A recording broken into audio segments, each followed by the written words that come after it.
Smash it. Community enforcement. That's what the so-called HOA police screamed while destroying my wife's brand new Rolls-Royce at 6 a.m. Two wannabe cops with fake badges and a crowbar going full psycho on $180,000 worth of British engineering. The sound of that crystal window exploding echoed through our neighborhood like a gunshot. Delilah Thornwick, our HOA president, stood there filming while her enforcement officer, nephew Jake, swung the crowbar like he was some kind of law enforcement. Glass scattered everywhere, sparkling on our driveway like diamonds. Luxury vehicle violation, she announced to her phone camera. HOA security has authority to remove non-compliant vehicles. But here's the beautiful irony they had no clue about. My wife Elena was inside that house, fresh off the biggest career news of her life. Something that happened just yesterday. Something that would make their little fake cop routine absolutely hilarious. What would you do if fake HOA police destroyed your dream car, not knowing who they'd really messed with? Where are you watching from? 24 hours ago, my wife Elena and I were on top of the world. Today, I'm watching some lunatic destroy our dream car with a crowbar. Let me back up. We just moved to Willowbrook Heights, one of those picture-perfect Colorado communities where every lawn looks like a golf course and every mailbox costs more than my first car. I'm Marcus, former Army logistics guy who now runs a contracting business helping disabled vets retrofit their homes. Not glamorous work, but honest money. Elena, 15 years climbing the police ladder. 15 brutal years of proving herself in a department that treated female cops like temporary inconveniences. Night shifts, domestic violence calls, drug busts. She'd done it all, while half the force waited for her to quit and start a family. Yesterday morning changed everything. The county commissioners called Elena into their office and dropped the news. She'd just become the first female police chief in our county's history. 15 years of hell, and it finally paid off. We're buying that car, she announced, grinning like a kid on Christmas morning. The Rolls-Royce we've been drooling over for 2 years. My signing bonus just cleared. And damn it, Marcus, we earned this. So there we were last night, standing in our new driveway like a couple of lottery winners, admiring $180,000 worth of British luxury. The Cullinan gleamed under our streetlight like a silver spaceship. Fresh pine from the Rockies mixed with that intoxicating new car leather smell. And Elena couldn't stop running her hands along the perfect paint. Look at us, she whispered, keys jingling in her palm. From that crappy apartment to this, from beat cop to chief. This car isn't showing off. It's proof we belong here. The imported gravel crunched under our feet like expensive cereal. Our own driveway, our own house, our own piece of the American dream, finally within reach. But someone was taking notes. Across the street, designer heels clicked against pavement as Delilah Thornwick emerged from her house like a vampire sensing fresh blood. This woman had controlled Willowbrook Heights for 7 years, and she looked at our celebration car like it had personally insulted her mother. Delilah used to sell real estate until some ethical violations, nobody talks about what exactly, got her license yanked. Now she channeled that same predatory energy into HOA presidency. Her weapon of choice, Jake, her unemployed nephew, who she'd somehow convinced the board to hire as community standard enforcement officer for $40,000 a year. $40,000 to be Aunt Delilah's personal bully. This morning I stumbled outside at 6 a.m. for coffee and found a citation stuck to our windshield like a parking ticket. Luxury vehicle display violation. Community Standards Code 47B. I grabbed our HOA paperwork, coffee growing cold as I searched every page. Code 47B, complete fiction. There was nothing about vehicle values, nothing about ostentatious displays. Hell, the only car rule was keeping them reasonably clean. That's when I heard the diesel engine rumbling up our street. Emergency removal in progress, Delilah announced, marching up our driveway with Jake and 2 other guys wearing official-looking Willowbrook Heights security shirts. Where the hell did she get a whole enforcement squad?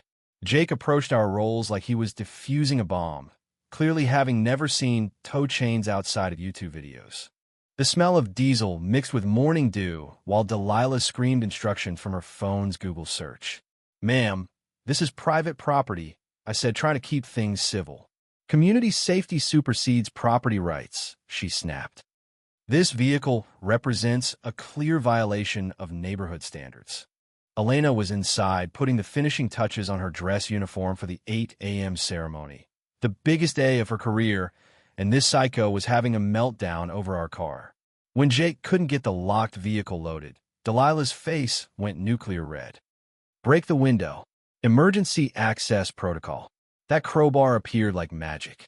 And Mrs. Patterson, bless her heart, started filming from her window while pretending to water plants. The first swing cracked our celebration. The second swing shattered it completely. Elena walked out of our house at exactly 6:47 a.m. in full dress uniform, badge polished to mirror shine, ready for the most important ceremony of her life. Instead, she found her celebration car looking like it had been attacked by angry Vikings. The crunch of safety glass under her polished boots sounded like breaking bones. I watched her face cycle through emotions. Shock, fury, then something much more dangerous. Calculating calm. What the hell happened to my car? Her voice carried that cop authority. The kind that makes grown men confess to jaywalking. Community standards enforcement, Delilah announced proudly, puffing up like a rooster in a henhouse. Your husband was informed of the violation. Elena's eyes swept over the scene. 3 guys in fake security shirts that looked like they'd been ordered from Amazon's discount cop costume section. A tow truck, glass sparkling across our driveway like deadly confetti, and Jake standing there with a crowbar like some discount superhero who'd lost his way to Comic-Con. I watched her cop brain processing the evidence. Illegal entry, property damage, possible extortion. But here's the thing about Elena. 15 years on the force taught her when to arrest someone and when to let them hang themselves with their own rope. I see, she said calmly, her breath visible in the morning cold. And you have legal authority to damage private property? Emergency powers, Delilah waved her phone dismissively, all documented and filed with proper channels. That's when Elena did something brilliant. Instead of flexing her badge, she pulled out her phone and started recording. For my insurance claim, please repeat your legal authority to break my car window. Jake shifted uncomfortably, the smell of nervous sweat mixing with diesel exhaust. Even through his fake cop stupor, he sensed something was off. But Delilah, she doubled down like a gambler betting the farm on a pair of twos. Community Association Act Section 47 Emergency Powers Clause. She declared to Elena's camera with the confidence of someone who'd never actually read the law. HOA boards have full authority to remove violations by any means necessary. I had to admire Elena's poker face because I knew what Delilah didn't. Elena had actually studied Colorado HOA law during her criminal justice degree back when she thought she might specialize in property crimes. Most people assume HOA boards can do whatever they want, like little suburban dictators. But state law is crystal clear. They can find you for actual violations written in your governing documents. Period. They can't touch your property, can't authorize break-ins, can't play dress-up police officer.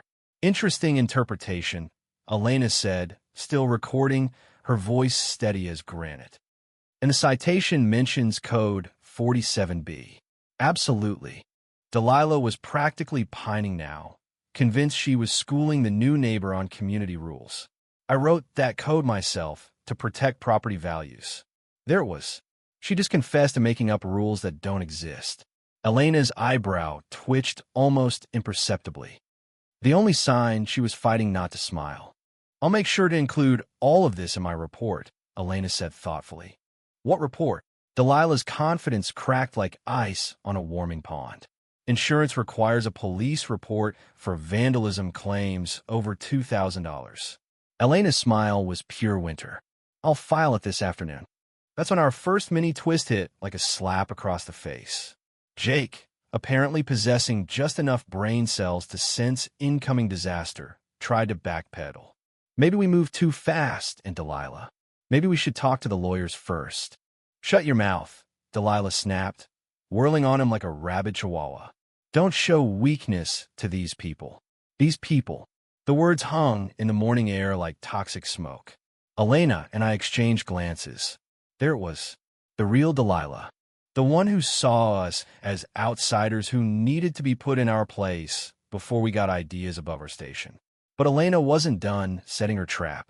Before you go, could you help me understand the neighborhood hierarchy? I'm new to HOA communities. Her voice carried just the right note of innocent curiosity, the same tone I'd heard her use to get confessions from cocky criminals who thought they were smarter than the cops asking questions. Delilah's ego couldn't resist the invitation to monologue. I've been president for 7 years running. I know every rule, every regulation, every loophole. This neighborhood runs like clockwork because people follow my guidance. Your guidance? Elena repeated slowly, like she was taking notes. And if someone disagrees with your interpretation of the rules, then they face consequences. Delilah's mask slipped completely, revealing the petty tyrant underneath. I've removed 12 families who couldn't respect community standards. Troublemakers don't last long in Willowbrook Heights when I'm in charge. My blood turned to ice water. 20 families. This wasn't HOA governance. This was systematic harassment with a clipboard and fake authority. Elena just kept nodding, playing the wide-eyed newcomer perfectly. Remove how? Fines, liens, foreclosure proceedings, whatever it takes. The law is on my side. Delilah was practically bragging now, completely oblivious to the fact she was confessing to abuse of power on camera. People learn not to challenge me. Fascinating, Elena murmured like she was taking mental notes. Well, I need to get going. Big day at work. What kind of work? Jake asked, finally finding his voice. Elena looked genuinely surprised, like the answer should be obvious. Government job. Got promoted yesterday, actually. Ceremony starts in an hour. She walked back toward the house with measured steps, then paused at the door like she just remembered something. Oh, and Delilah, thanks for the education. This has been very illuminating. As soon as Elena disappeared inside, Delilah's paranoia kicked in like a smoke detector. Sensing fire, she grabbed Jake's arm, her acrylic nails clicking against his fake security badge. Whispering frantically, I caught fragments drifting across our driveway on the morning breeze. Recording police report, need to control the narrative. But our counterattack had already begun, though Delilah had no clue. While she was panicking about Elena's phone footage, I was texting Mrs. Patterson, "Did you get the window smashing on video?" Her response was immediate. Everything from the moment they arrived. 23 minutes of HD footage.